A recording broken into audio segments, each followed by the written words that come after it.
ಪ್ರಭು ಕ್ರಿಸ್ತರಲ್ಲಿ ನನ್ನ ಒಲುವಿನ ಸೋದರ ಸೋದರಿಯರೇ, ಇವತ್ತಿನ ಶುಭ ಸಂದೇಶ ಮತ್ತಾಯ ಅಧ್ಯಾಯ 28 ವಾಕ್ಯ 18 ತಿಳಿಸುವುದೇನೆಂದರೆ, ಸ್ವರ್ಗದಲ್ಲಿ ಮತ್ತು ಭೂಮಿಯ ಮೇಲಿನ ಎಲ್ಲ ಶಕ್ತಿಯು ನನಗೆ ನೀಡಲಾಗಿದೆ. ಚಿಂತನೆ: ಸ್ವರ್ಗಕ್ಕೆ ಏರುವ ಮೊದಲು ಯೇಸು ತನ್ನ ಶಿಷ್ಯರಿಗೆ ಎಲ್ಲ ಅಧಿಕಾರವೂ ತನಗೆ ಸೇರಿದೆ ಎಂದು ಭರವಸೆ ನೀಡುತ್ತಾರೆ. ಅವನು ತಂದೆಯ ಬಳಿಗೆ ಹಿಂದಿರುಗಿದರೂ ಸಹ ಅವನು ತನ್ನ ಜನರನ್ನು ಕೈಬಿಡಲಿಲ್ಲ. ಸ್ವರ್ಗದಿಂದ ಕ್ರಿಸ್ತನು ತನ್ನ ಸಾನ್ನಿಧ್ಯ ಮತ್ತು ಆತ್ಮದ ಮೂಲಕ ನಮ್ಮನ್ನು ಮಾರ್ಗದರ್ಶನ ಮಾಡುತ್ತಾರೆ, ಆಶೀರ್ವದಿಸುತ್ತಾರೆ ಮತ್ತು ಬಲಪಡಿಸುತ್ತಾರೆ. ನಮ್ಮ ನಿಜವಾದ ಭರವಸೆ ಸ್ವರ್ಗದಲ್ಲಿದೆ ಎಂದು ಆರೋಣವು ನಮಗೆ ನೆನಪಿಸುತ್ತದೆ.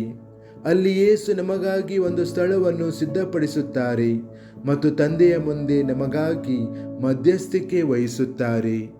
ಪ್ರಾರ್ಥನೆ: ಕರ್ತನಾದ ಯೇಸುವೆ, ನೀವು ಮಹಿಮೆಯಲ್ಲಿ ಸ್ವರ್ಗಕ್ಕೆ ಏರಿ ಸ್ವರ್ಗ ಮತ್ತು ಭೂಮಿಯ ಮೇಲಿನ ಆಳ್ವಿಕೆ ನಡೆಸುತ್ತೀರಿ.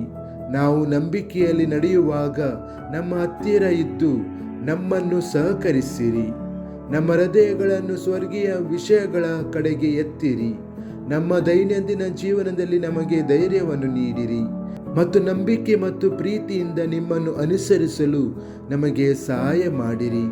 ಒಂದು ದಿನ ನಾವು ನಿಮ್ಮ ಶಾಶ್ವತ ಸಂತೋಷದಲ್ಲಿ ಪಾಲ್ಗೊಳ್ಳುತ್ತೇವೆ. ಆಮೆನ್.